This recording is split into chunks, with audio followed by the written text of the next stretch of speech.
পাঠশালা girls junior high school শিক্ষকের অভাবে বন্ধ হয়ে গেল। বামজামানায় এই স্কুল স্থাপিত হয়েছিল। 2019 সাল পর্যন্ত এই স্কুলটি চালু ছিল। গেস্ট টিচার দিয়েই উন্নত পরিকাঠামোযুক্ত স্কুলটি চলছিল। পাঠশালা বাণী বিতান বিদ্যা মন্দির হাই স্কুল ক্যাম্পাসের মধ্যেই গার্লস জুনিয়র হাই স্কুলটি অবস্থিত। ওই স্কুলটিতে ছাত্রীদের সাইকেল স্ট্যান্ড, পানীয় জলের জন্য নলকূপ, জলাধার, ওয়াশরুম, মিড ডে মিলের রান্নাঘর, খাবার সেট, উন্নত গুণমানের ক্লাসরুম, অফিস ঘর সবই রয়েছে, কিন্তু দেওয়া হয়নি শিক্ষক এবং অশিক্ষক কর্মচারী।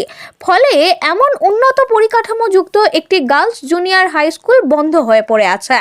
রাজ্য সরকার নারী শিক্ষার বিকাশে বহু সুযোগ সুবিধা দিচ্ছে, কিন্তু শুধুমাত্র শিক্ষক নিয়োগ না করার জন্য একটি প্রান্তিক অঞ্চলের আদিবাসী, সাধারণ মধ্যবিত্ত পরিবারের মেয়েরা শিক্ষার সুযোগ তথা শিক্ষার অধিকার থেকে বঞ্চিত হচ্ছে। অথচ এই বাঁকুড়া জেলার বিভিন্ন ব্লকে এমন সব স্কুল আছে যেখানে প্রয়োজনের অতিরিক্ত 10-11 জন করে শিক্ষক আয়াসী জীবন কাটাচ্ছেন। রাজ্যের মানবিক মুখ্যমন্ত্রী বিষয়টি একটু খতিয়ে দেখে শিক্ষক নিয়োগের ব্যবস্থা করে দিলে গ্রামীণ নারী শিক্ষার আরও অগ্রগতি হবে, একথা বলার অপেক্ষা রাখে না। ক্যামেরায় দিবাকরের সাথে সুনীল দাসের রিপোর্ট, RLM নিউজ। ছাত্রছাত্রীদের, বিশেষ করে ছাত্রীদের শিক্ষার অগ্রগতির জন্য অনেক সুযোগ সুবিধা দিয়েছে। তো তুমি তো এই স্কুলের পড়াশোনা করেছো, সেই স্কুলই বর্তমানে বন্ধ আছে, এই বিষয়ে তোমার অভিজ্ঞতাটা কি?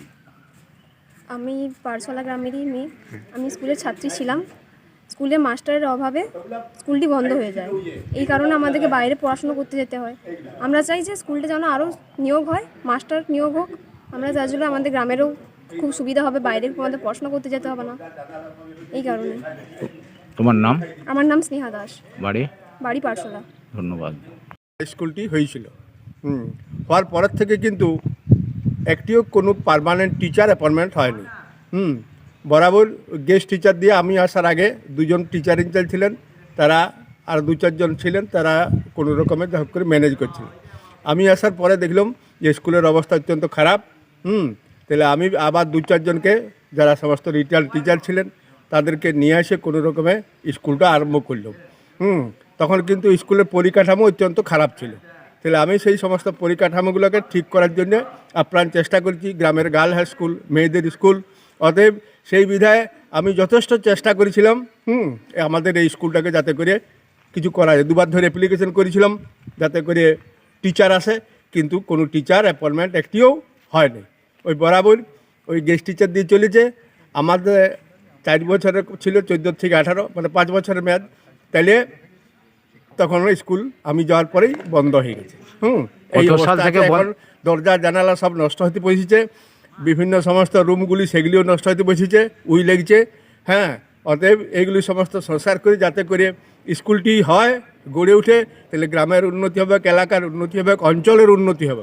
তাহলে আমি এইটুকুই আশা করি। কত সাল থেকে বন্ধ আছে? বন্ধ হয়েছে, আমি 18 সালে ছাড়ছি, তারপর একজনকে দিয়েছিলাম 19, তারপরে তিনি বলে আমি চালাতে পারবো না, আমার দ্বারা হবে না, তাহলে উনি ছাড়িয়ে দিয়েছে। আপনার নাম? সুভাষচন্দ্র সিংহ মহাপাত্র। বাড়ি? বাড়ি পাঠশালা।